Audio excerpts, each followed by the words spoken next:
some nails. Oh, now paint this board. Now go and style some clothes. My name is Mia Charran. I am ageless and I am from St Albans in Hertfordshire in the UK.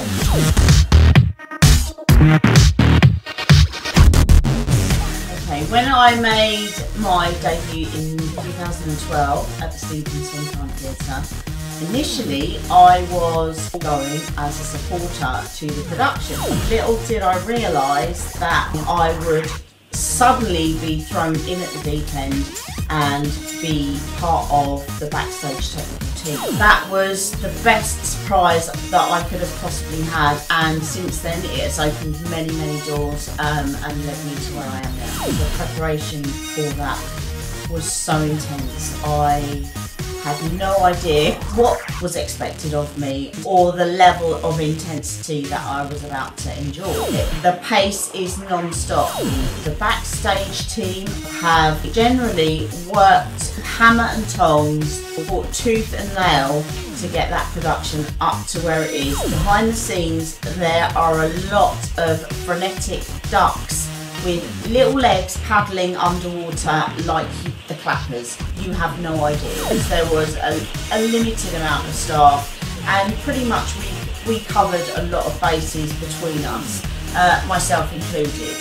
Not only was I a makeup assistant, but I was involved in styling the cast. I was also involved in set building, as well as just general errand running.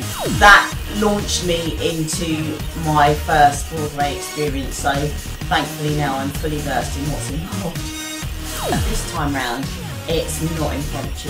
As far as my designs are concerned, they have taken a lot more work. Colourways need to be worked on. Styling of those characters also takes a lot of work. And then emotionally and personally for me, it's about managing my work-home life balance. For all the budding makeup artists, aesthetic designers and directors, my pearls of wisdom that I will impart to you are: believe in your abilities.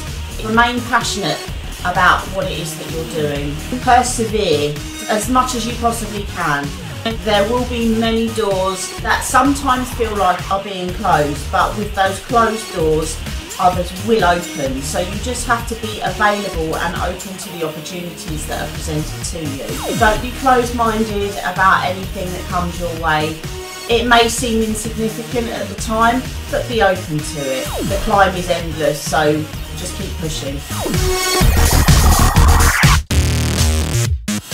Okay, my tips for general makeup application. Many years ago when I first started out, I would always apply base first, just to kind of get my tone and colourway flawless. Since then, I have now discovered that I prefer to do eyes first and then base afterwards. And this predominantly is because if you're using dark, deep, rich colours and you apply a base first, the fallout from those colours onto your freshly applied base generally tends to go everywhere and it's very difficult to remove. Always apply eye makeup first and then base afterwards. If you feel like you need to put some eye protection on your face to catch the fallout, do that as well.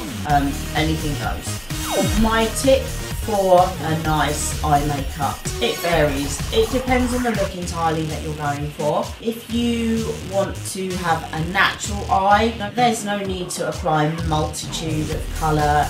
Just stick to 2 or 3 colours. That should be more than satisfactory.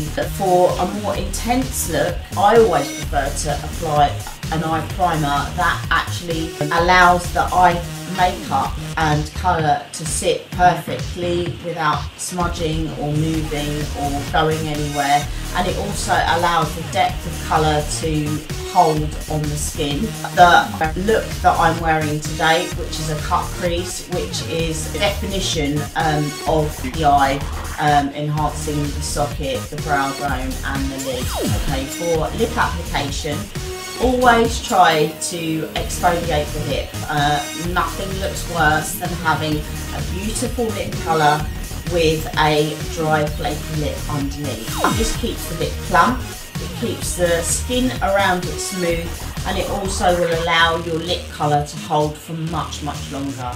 Lip exfoliation is a gentle process. It's nothing harsh such as exfoliating on the face, which shouldn't be harsh by the way anyway. A mild washcloth being rubbed over the lip area in a circular motion just to help remove and lift any dead skin cells. As far as contouring goes, my personal preference is to highlight first. This gives me a better guide to where I need to contour and sculpt on the face. Again, there are many different mediums to use for contour and highlight, ranging from shaded powders, which are quite nice on an oilier skin if you don't like the feel of foundation.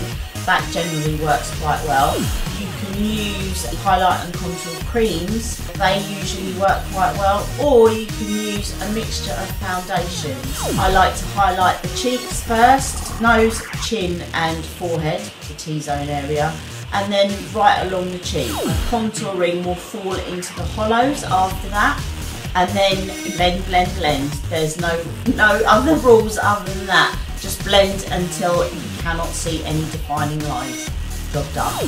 For me, nutrition and exercise plays a very large part.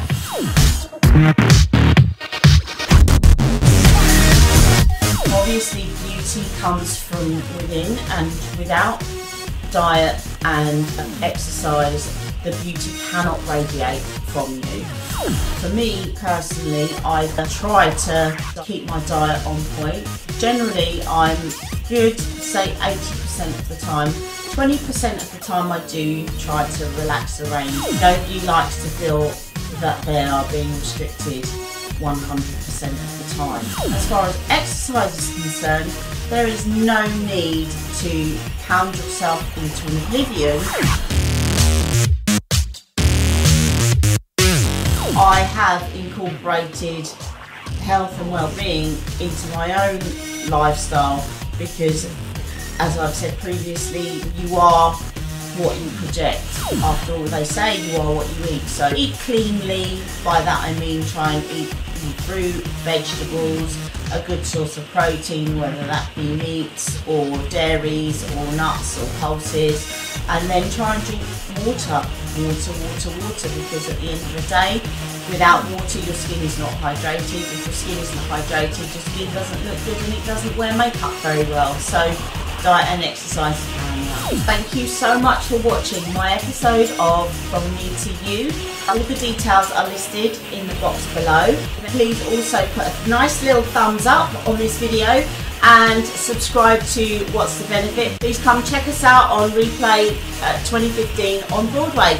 Take care. Now, can you go and buy me a handbag? Oh, we're hungry, we need some coffee. What?